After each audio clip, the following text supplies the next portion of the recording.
रायबरेली ज़िले का एक परिवार लखनऊ ज़िले के सत्संग में मिलने आया। नई बोलेरो गाड़ी लेकर आए। बोले गाड़ी में आप बैठ जाइए, गाड़ी पवित्र हो जाए, थोड़ा चरण पड़ जाए। तो मैंने कहा गाड़ी लाए हो क्या? बोले आपकी कृपा है। तो गाड़ी में मैं बैठने गया। 2-3 किलोमीटर गाड़ी में बैठकर चला। तो वो भी बैठे, उनकी पत्नी तो नहीं बैठी।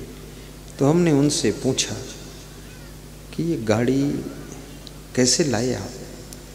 बोले आपका प्रवचन मैं भी सुनता हूँ, मेरी पत्नी भी सुनती है। और सुनते सुनते सुनते सुनते 2 साल बाद मेरी पत्नी को ज्ञान हो गया। तो उसके पास में जितना जेवर था, उस जेवर को गिरवी रख करके और पैसा लेकर गाड़ी ले लिया मैंने। और गाड़ी किराए से चला चला करके गिरवी का जेवर भी छुड़ा लिया। तो जेवर भी है, गाड़ी भी है, गाड़ी फ्री हो गई है, आपके चरण पड़ गए हैं। मेरी वाइफ ने ऐसा किया है। तो हमने कहा फिर कुछ करने का इरादा है? बोले फिर उसका सोना चांदी गिरवी रखने जा रहा हूँ और उससे फिर पैसा लूँगा और एक दुकान खोलने जा रहा हूँ ताकि माला माल हो जाऊँ। गुरुदेव आप कहते हो, याद रखना, सोने के हार से बेहतर है लोहे की कार। लोहे की कार तुमको लाद कर नवाबगंज ले जा सकती है, सोने का हार तो गले में तुम लाद कर नवाबगंज जाओगे। इसलिए लोहे की कार ज़्यादा बेहतर है।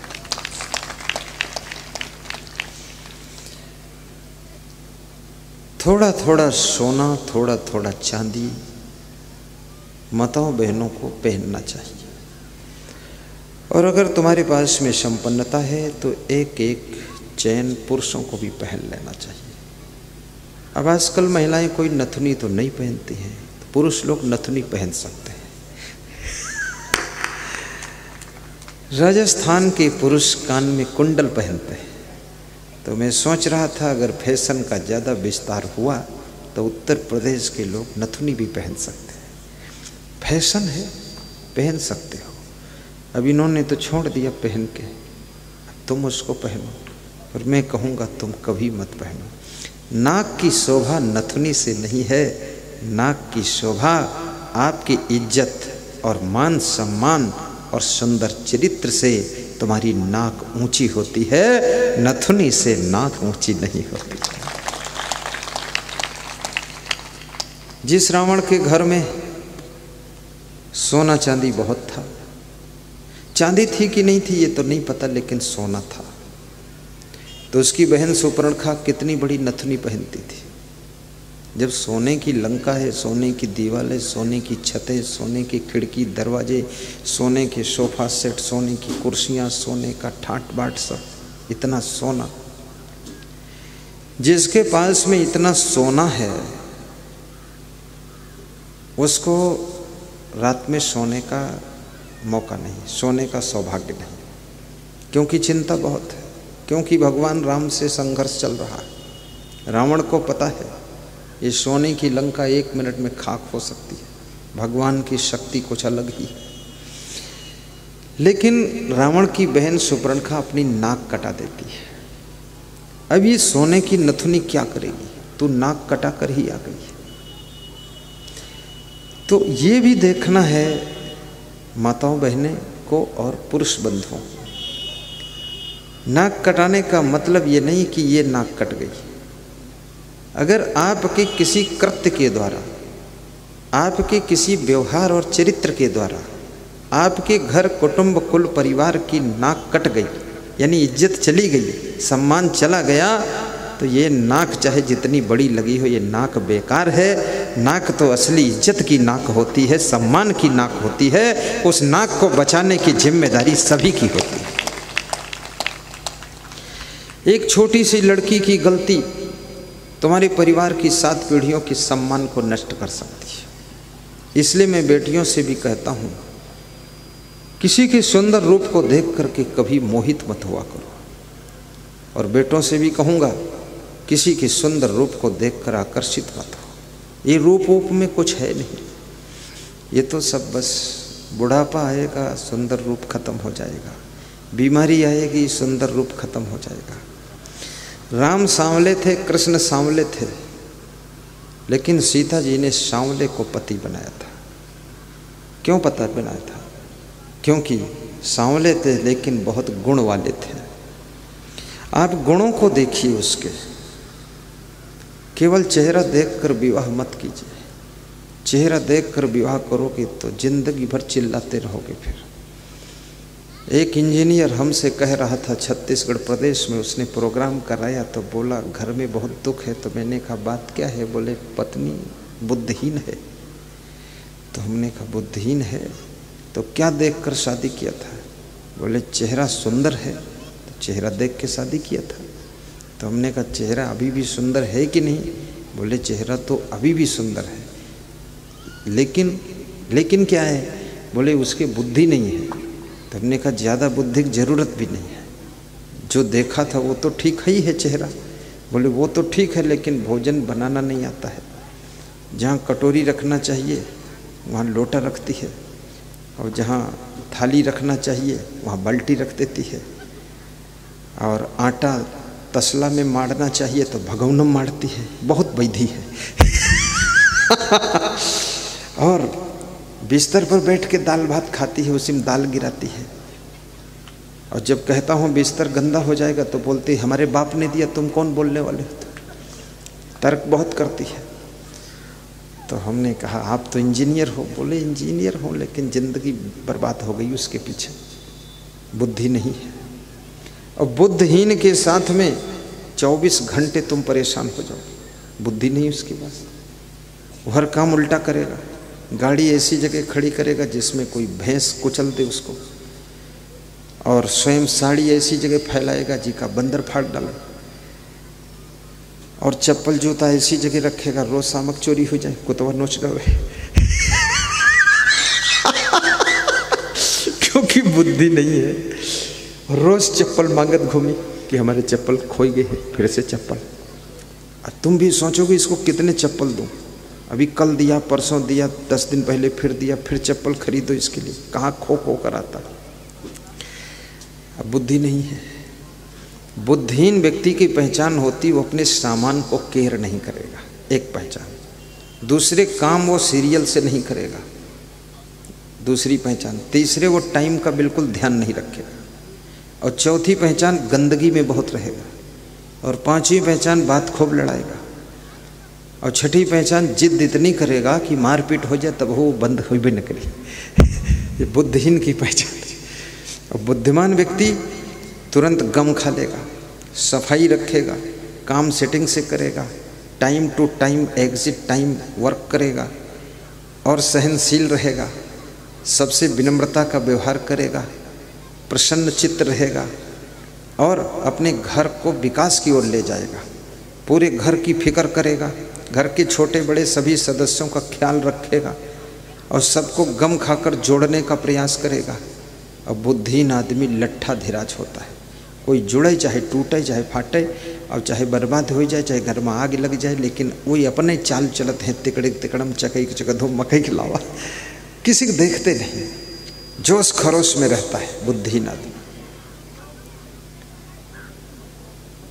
तो मैंने उस इंजीनियर से कहा जिस चेहरे को देखकर तुमने विवाह किया था वो चेहरा तो सुंदर है ना? बोले चेहरा तो सुंदर है। तुमने कहा उसी को चाट लिया करो, और क्या करोगे? चाटो चेहरा। और कितने लोग इस कलयुग में चेहरा भी चाटते हैं, एक दूसरे गाल चाटते हैं। कितने बुद्धू आदमी। और नाक में नाक जोड़ते हैं। उससे जोड़ने से क्या फायदा?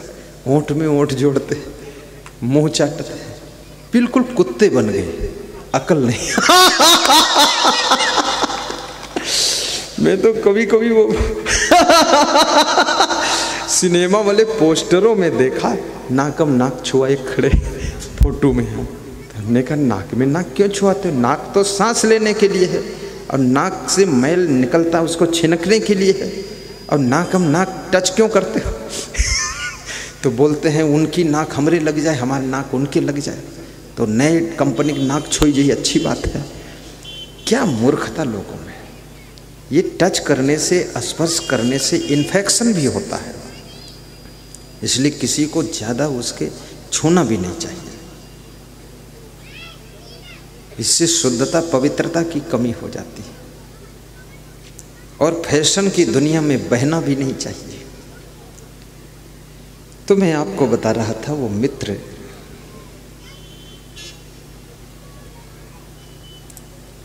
रोने लगा तो उसकी पत्नी ने कहा, रोते क्यों है? हंसते हंसते अपने मित्र को सहयोग किया, पैसा दिया, अब रोते हो तो उसने कहा, रोता इसलिए हूं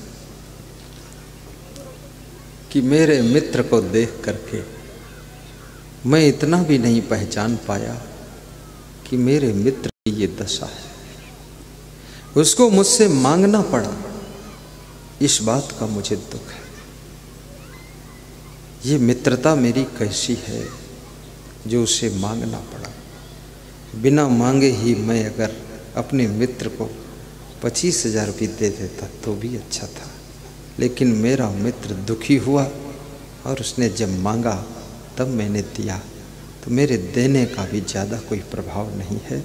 मित्र तो वह है जो अपने मित्र की दर्द को, अपने मित्र की पीड़ा को, अपने मित्र की तकलीफ़ को अपने आप समझ जाता है और उसको मदद कर देता है, उसी का नाम मित्र होता है। याद रखना, कबीर साहब यही बात समझा रहे हैं कि सोई हित बंधु मोहि भावे, जात कुमारग मार्ग लावे। वो मेरा हितैषी है, बंधु है, भाई है, सखा है, दोस्त है। कौन? वह जब मैं कुमार्ग पर जा रहा हूँ, गलत रास्ते पर जा रहा हूँ, तो मुझको गलत रास्ते से मोड़कर अच्छे रास्ते पर लेकर आ जाए, वो मेरा मित्र है। और आजकल के कलयुग के मित्र आपको गलत रास्ते पर ज़्यादा ले जाते हैं, वो अच्छे रास्ते से मोड़कर गलत रास्ते पर ले जाते हैं। ये मित्र नहीं है, ये आपके शत्रु हैं, क्योंकि आपको गलत मार्ग की ओर ले जा रहे हैं। आपका सच्चा मित्र वह है जो आपको कुमार्ग से मोड़कर सतमार्ग पर चलने की शक्ति प्रदान करे। आपकी दारू छुड़ा दे, आपका नशा व्यसन बीड़ी सिगरेट छुड़ा दे, पुड़िया आपकी छुड़ा दे और आपका अवगुण दूर कर दे, वही सच्चा मित्र होता है। याद रखना, ऐसे सच्चे मित्र अगर मिल जाएं तो उसको धन्यवाद देना चाहिए। वो मित्र आपकी ज़िंदगी को धन्य कर देता है, आपकी ज़िंदगी को महान बना देता है। और कभी कभी आपके माता पिता भी आपके साथ में मित्र जैसा काम कर देते हैं। कभी कभी आपका बेटा जो पुत्र है वो भी मित्र का काम करता है, और कभी भाई भी मित्र का काम करता है। जब तुम्हारा भाई कंधे में कंधा मिलाकर काम करे तो समझ लेना ये पूर्व जन्म के मित्र की आत्मा आई है और हमारे साथ कंधे में कंधा मिलाकर काम कर रही है। आशीर्वाद है। बरेली मंडल से हमारे श्रोता आए हुए हैं, श्री दयाशंकर वर्मा जी, श्री जितेंद्र वर्मा जी और श्री दिनेश गुप्ता जी, श्रीमती मीना वर्मा जी, श्रीमती पप्पी वर्मा जी और श्री राजा राम वर्मा जी, रघुपति राघव राजा राम। दयाशंकर जी खड़े हो जाएं, ताली बजा के सम्मान।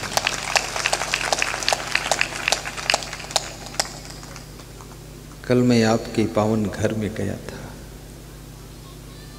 बहुत अच्छा स्वागत किया, गुलाब के फूल खूब बरसाए और बड़ी सेवा किया। और नया मकान आप बना रहे हैं, नया मकान भी दिखाया, वहाँ भी चरण रखवाए और उस मकान में जो मेरे लिए कमरा बनाया है उसको दिखाया कि ये आपके लिए है। और ये लाबी के पास है, इधर से निकल के यहाँ दर्शन दे दोगे बैठ के, और इसमें ये आपका सब व्यवस्था है। तो भारत देश में कुछ ही ऐसे इने गिने भक्त हैं जो मकान बनाने के समय मकान के नक्शा में मेरे नाम का भी एक कमरा बनाते हैं और उनको अपने जीवन की बहुत सारी क्रियाकलापों में गुरु की भी याद आ जाती है कि गुरु जी के लिए भी कुछ बनना चाहिए। उनका तस्वीर रख देंगे, दर्शन करेंगे, साल में 1-2 बार आएंगे, इसमें रहेंगे, बैठेंगे, ऐसा उनकी भावना है। उनके भाई श्री जितेंद्र कुमार वर्मा जी खड़े हो और पप्पी वर्मा दोनों जोड़े से आए हैं। उनको बेज लगा दिया है, बहुत अच्छा बेज, ताली बजा के सम्मान कीजिए, बहुत अच्छा। ये हमारे विशेष भक्तों में से श्री राजा राम जी, ये बहुत श्रद्धा है, प्रेम है और उनके ये रिश्ते में साले लगते हैं दया शंकर के, मीना जी के भाई हैं। श्री दिनेश गुप्ता जी, ताली बजाओ, बैठो। और 2 मूर्ति और बचे हैं, खड़े हो जाओ, ताली बजाओ, जय हो, बैठो। इनकी मित्रता भी विचित्र है। श्री दया शंकर वर्मा स्वर्णकार और श्री दिनेश गुप्ता जी। दिनेश गुप्ता को मकान बनाना था तो उन्होंने कहा एक प्लाट लेना है। दया शंकर वर्मा ने कहा मेरे पड़ोस प्लाट है, मेरा ही प्लाट है। बोले यही लेना चाहता हूँ। बोले मैं देना चाहता हूँ, लेकिन शर्त यह है मेरे मकान से आप दुगना अच्छा ऊंचा मकान बनाओ तो आपको दूंगा।